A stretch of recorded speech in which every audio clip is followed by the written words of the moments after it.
All right, right off the bat of the show, I want you guys to check out this video of a Chicago resident that's upset about the illegal immigrants that are overtaking the city of Chicago and their shelters.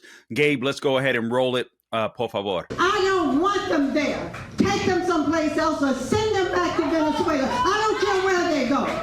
This is wrong. You got 73% of the people homeless in this city are black people. What have you done for them? There were lots of fireworks. All right, so I want you guys to pay attention to what that lady said. This is wrong. You got 70% of black people in this city basically voting Democrat. All of these people are voting Democrat. And she says this is wrong. I'm sorry. You voted for this. This is the problem with the Democrat Party. This is the problem with identity politics and simply voting based primarily on identity politics, because you believe that politicians have gotten your back simply because of the color of your skin. And then you have blacks that are just, we're killing each other, not only in the streets of Chicago, but via abortion. What do you think the left is going to do to replace you, to replenish those votes? Sanctuary city. Chicago is a sanctuary city. You guys went from a bad mayor in Lori Lightfoot, a horrible mayor, to even a worse mayor in Brandon Johnson, in the latest mayor that you guys elected. This guy is basically soft on crime, or at least soft on criminals, I should say, if they happen to be minorities.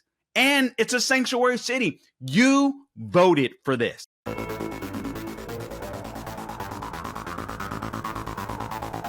Welcome to this edition of the Carl Jackson Show podcast. I'm glad you have joined us today. Today's show is brought to you by MyPillow.com. MyPillow, they have all types of deep discounts available to all of my listeners. Giza sheets are down 50%. Again, they're running the gamut on deep discounts. All you have to do is go to the radio podcast square, click or write in my name, Carl, and you'll get the deep discounts that are available to you. You can give them a call at 800-858-0263. Use my name, Carl, 800-858-0263. Or again, go to mypillow.com, click on the radio podcast square. Guys, when you help those sponsors, it helps this podcast. We sincerely appreciate it. Please subscribe to my podcast wherever you go to get your podcast: Apple, Google, Spotify. We're on YouTube and Rumble. I am encouraging people to go to some of these free speech platforms, help us to build our numbers there. But YouTube is very important as well. So YouTube and Rumble, help us to build on those spots. Give us a 5 when you rate and review us. That'll help us move up the charts. All things social media, Instagram, Twitter, Facebook, you name it. We are at The Carl Jackson Show. At Carl Jackson Show, I think it's on Twitter and Getter. But if you type in at The Carl Jackson Show, you will find us. I want to thank all of you that followed me yesterday on Twitter after participating on David Pollock's Twitter space. That was really fun. So I appreciate you guys. All right, now let's get right into this. This is your daily dose of objective truth in a world of confusion and lies. I'm not going to lie to you. There is so much news out there. I did not know where to start, but there is another video that I want to address. If you will get that one set up and what they're coming after Trump for. Guys, I've come to the realization that I don't know what's going to happen in 2024. And I think anybody that tells you they know what's going to happen in 2024, they're lying to you, or they're completely emotional and they're not thinking through this. There is no telling how far the left will go to stay in power, in my opinion. They are bringing up issues of the 14th Amendment, so on, et cetera. You heard Tucker Carlson ask the question of former President Donald Trump, whether or not he was basically concerned if he'd be assassinated. And that is very uncomfortable. Honestly, I debated on talking about that myself. I heard Mike Gallagher say the same thing. We ran the audio clips when I sat in for Mike the video clip when I sat in for Mike on Friday, I believe it was. But it's very uncomfortable to hear. It's very uncomfortable to think about. But there's no telling how far the left will go. This is something that I would not have said I don't know, prior to the last election, but the left has gone crazy. They have gone crazy. and they believe all of this stuff. This video that we're getting ready to show, this guy, Adam full of Schiff, he is a dangerous man. And I think he is invoking people to anger. I think he's inciting anger and inciting violence, essentially, by this comment. I want to play this for you in just a second. Then I want to get into how America is losing its work ethic. And this is a very important topic. Guys, I'm convinced that the way that we're going to save America, it might not be through Washington, D.C. It is going to be a culture war. It's going to be Washington, D.C. too, I believe. All right, let me say that. Let me clarify on that. Backtrack, reel that in just a tad bit. But mostly it's going to be whatever we can do in our local communities. That is going to be so important, and what we can do in the culture war as well. If you have a corrupt DOJ, but you don't, and we save the DOJ, but you don't fix the culture or don't get engaged in the culture war, you know what's going to happen? You're going to have a woke DOJ again in 10 or 20 years. If you fix the culture, but you don't dismantle the deep state and dismantle, the DOJ, FBI, so on, et cetera, a bunch of these woke people, these cultural Marxists, are going to remain in those institutions. And I have no doubt about it, through nepotism or whatever else, you're going to have people that rise up the ranks that are going to do the very same thing. So we have to, as much as as many arrows are aimed against you, as many arrows are aimed against President Trump, we have to think of the entire gamut. It cannot just be the DOJ, although I would argue that's probably our most important fight. But again, if we don't fight these cultural battles, we'll keep a woke DOJ will come right back.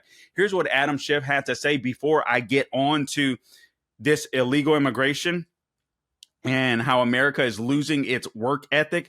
I'm going to tie them in because there is some really dangerous stuff occurring, and I think we can fight it on a local level. So I will talk about that. But first, let's roll this clip.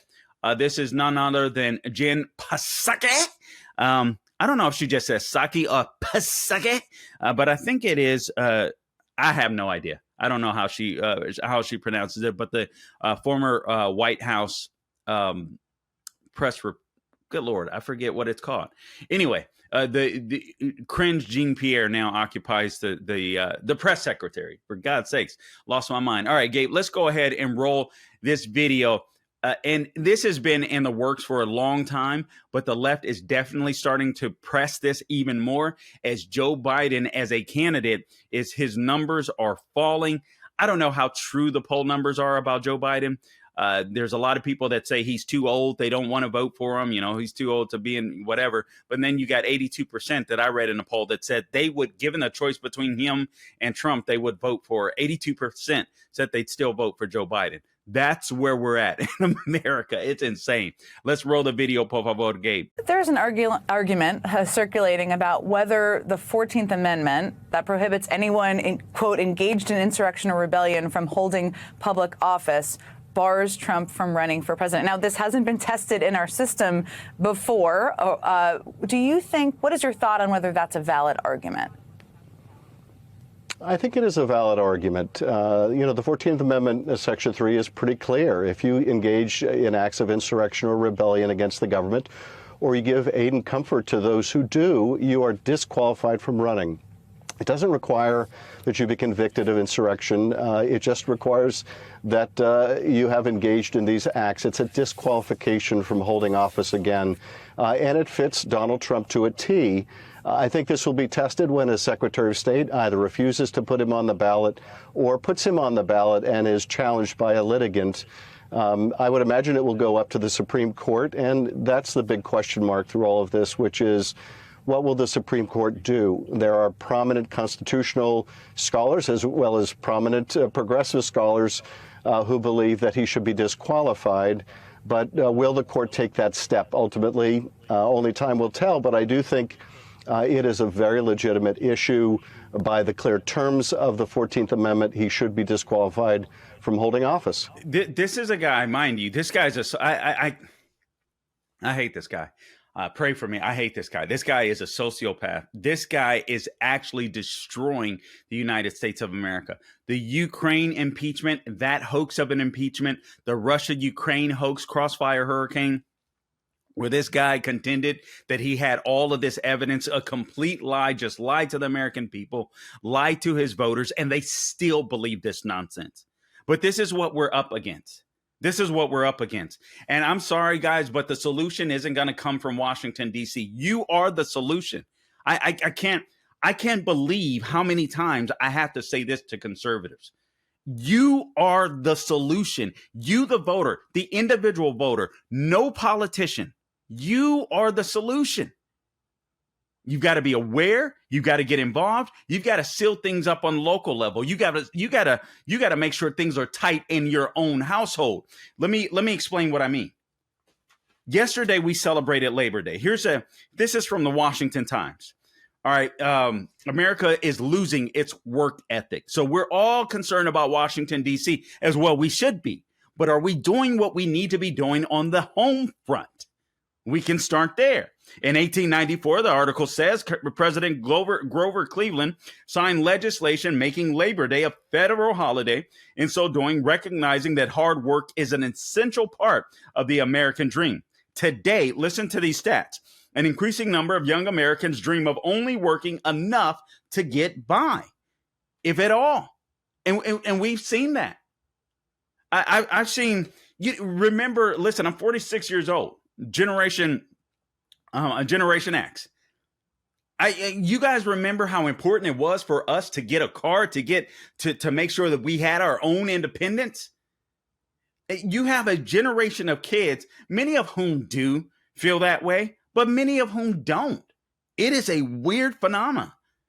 The stats go on to say in 2021, 36% of men, and I put that in air quotes, ages 18 to 24, were still living at home, not a hopeful sign for Generation Z taking personal responsibility. 36% of men ages 18 to 24 still living at home with mommy or with daddy or with both. That is, I doubt with daddy, but that is a shame. That is chaos. That is craziness. One of the things that you can do to help America is if you have a kid that's mooching off of you at home, and they're a grown behind adult, it's time for them to fly the nest. It's time for you to kick them out of the nest. It's time for you to allow them to grow up and force them to work. God forbid any so-called conservatives, Republicans, people of faith, Christians, what have you, are coddling their kids to this point. There's help wanted signs everywhere. There's fewer and fewer Americans stepping up to the plate. I'm going to tell you how dangerous and important this is in regards to illegal immigration in just a sec here. But here's the labor force participation rate. That's the percentage of able-bodied workers 16 and up who are either employed or looking for work. It's at a 25-year low. And it says here the labor force participation rate has gone from 67.3% in early 2000 to 62.6% in May of this year. That means that over 37% of able-bodied Americans who are neither students, retired, nor caring for children at home have volunteered. So they're not students. They're not going to school. They're not retired, obviously. They're not caring for children at home. They have voluntarily dropped out of the workforce altogether. Why is that? Because the left has made a dependent state. That is their goal. That's part of their goal. You depopulate the earth. There's this story today that appeared on Daily Signal where you have, I think it's tens of thousands of people that have undergone. I just want to make sure that I give you the right numbers here. Study indicates thousands of minors have undergone gender surgery. Thousands of minors. This from the Daily Signal. Transgender advocates repeatedly claim that minors only take puberty-blocking, quote-unquote, drugs or cross-sex hormones, but never undergo surgeries in an attempt to force their male or female bodies to resemble the opposite sex. Yet, a new study estimates that more than 3,000 minors did undergo a chopadegotomy in a 5-year period, and more than 400 of them had their genitals removed. Again, a chopadegotomy. The Journal of the American Medical Association had tipped the rush.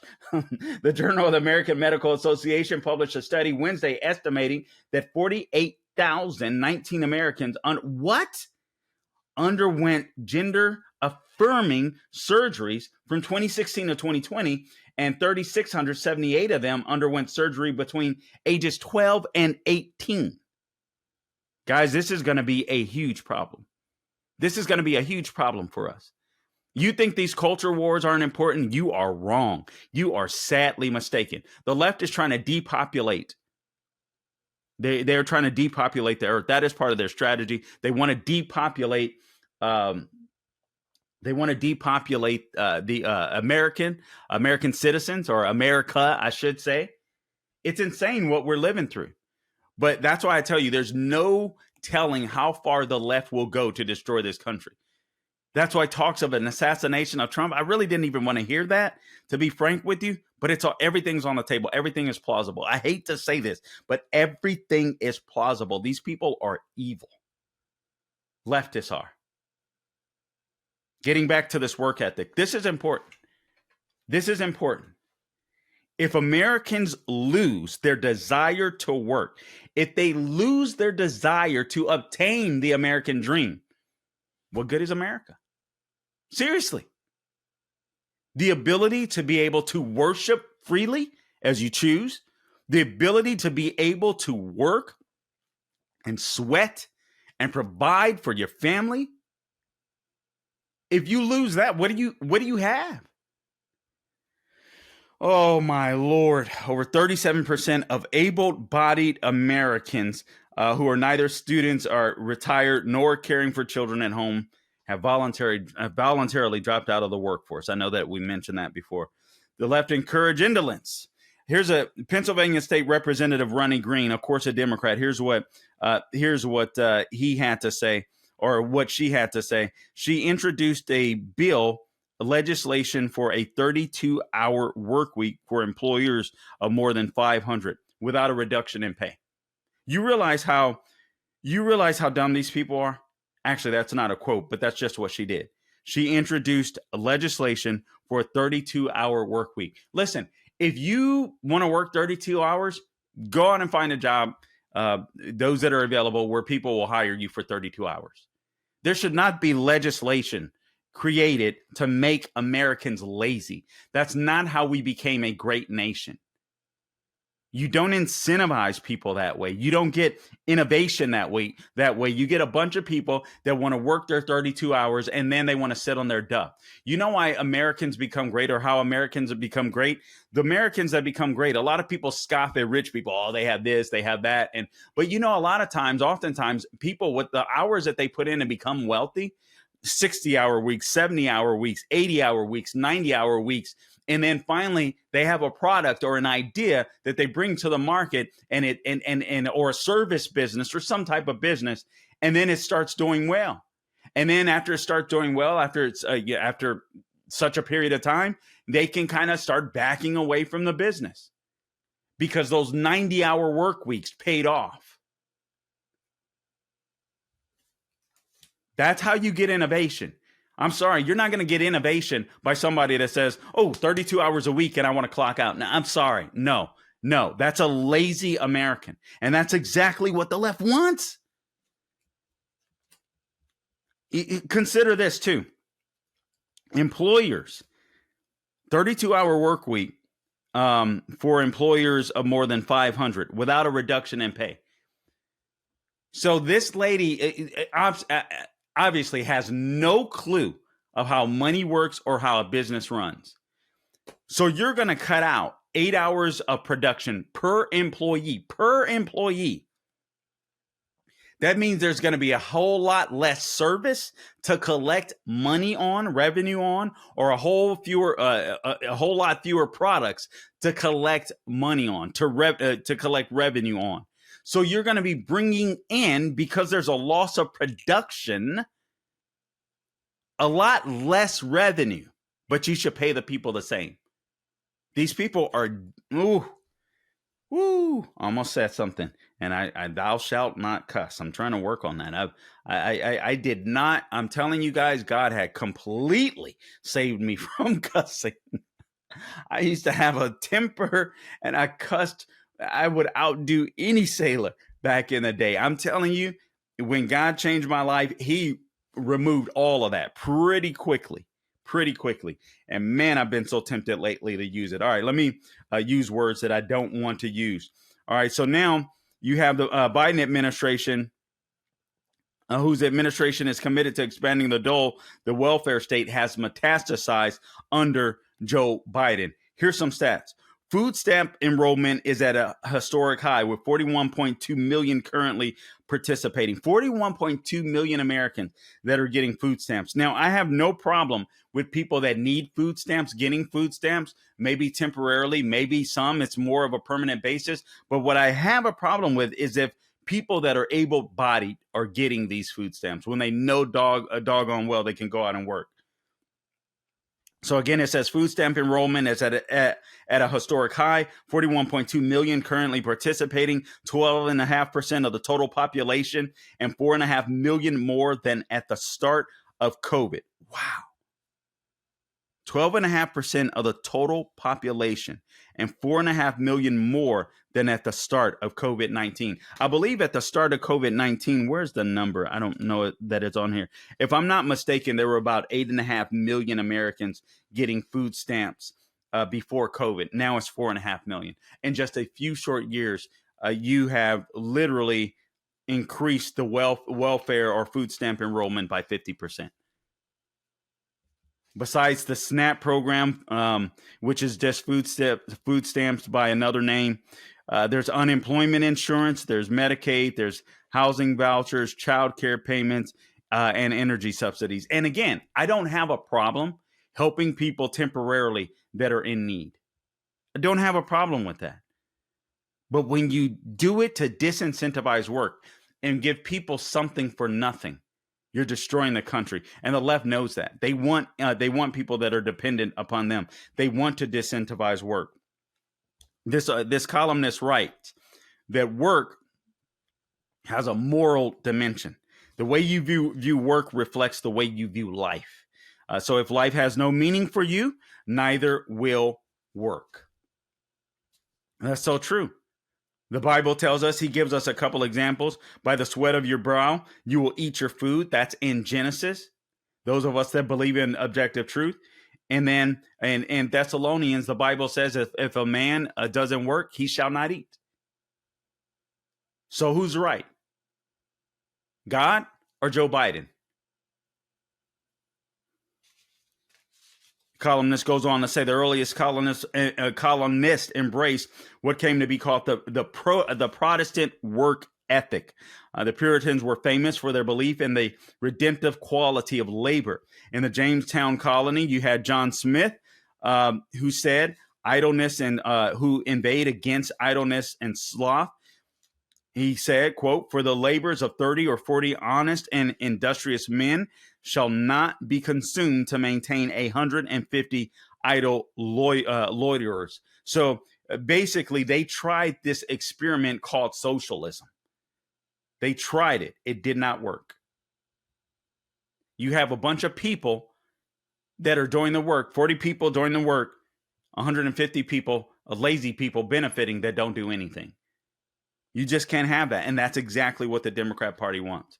I'm just saying this because our fight isn't just the DOJ, even though that may be the biggest fight. If you don't fix the culture, you don't fix the DOJ, or you get a repeat of this.